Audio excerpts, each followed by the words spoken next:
দোহার এই যে সমস্যা, এই সমস্যাটার নাম কি আপনি কি জানেন? জি, সেরিব্রাল পালসি। থেরাপি কয়বার দেন দিনে?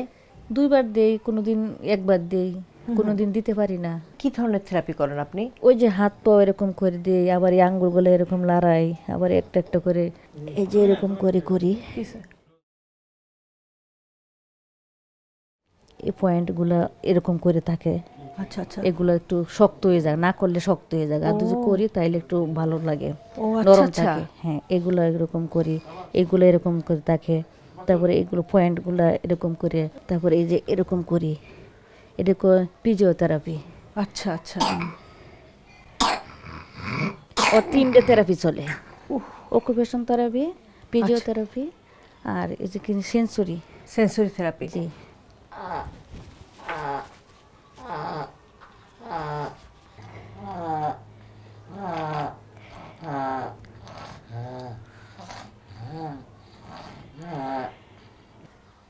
তাকে না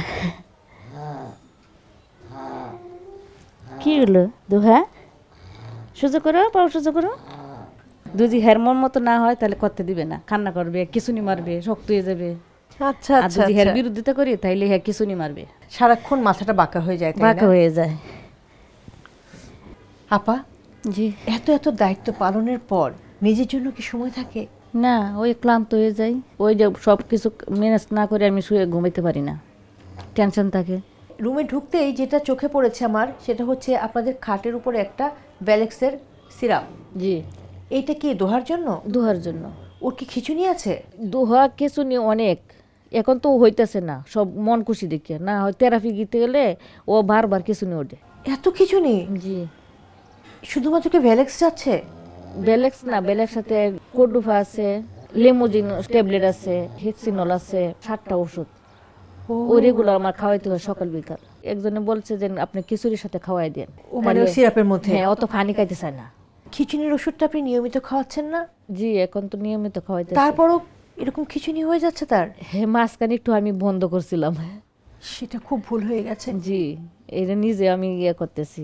এটা একদমই ঠিক না।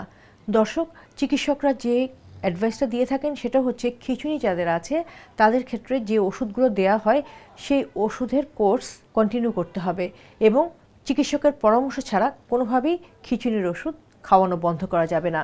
এই যে ব্যায়ামগুলো করাচ্ছেন, তারপর ওই যে দেখেন এই হাতগুলো খালি এইভাবে থাকে, থেরাপি না দিলে আরো শক্ত হয়ে যায়। মানে ওর হাতগুলো কিন্তু সবই হলো বাঁকা হয়ে থাকছে।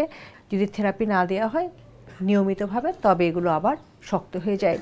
আপনার ভিডিও দেখে আমি অনেকটা বললাম যে থেরাপি যদি না করি তো আমার মেয়েও তো এরকম শক্ত হয়ে যাবে। আচ্ছা, এই জন্য আমি আর বেশি গভীর করে আবার এই মেয়েরে যদি না করে একবার হলো থেরাপি করাই। ডেলি এমনি তো স্কুলে যাই একবার, সপ্তাহে 3 দিন যাই, আর এই বাসায় আমি একবার হলো করি। হাত বাড়িয়ে দিয়ে অনুষ্ঠানে আমি দেখে অনেকটা উপকৃত হলাম।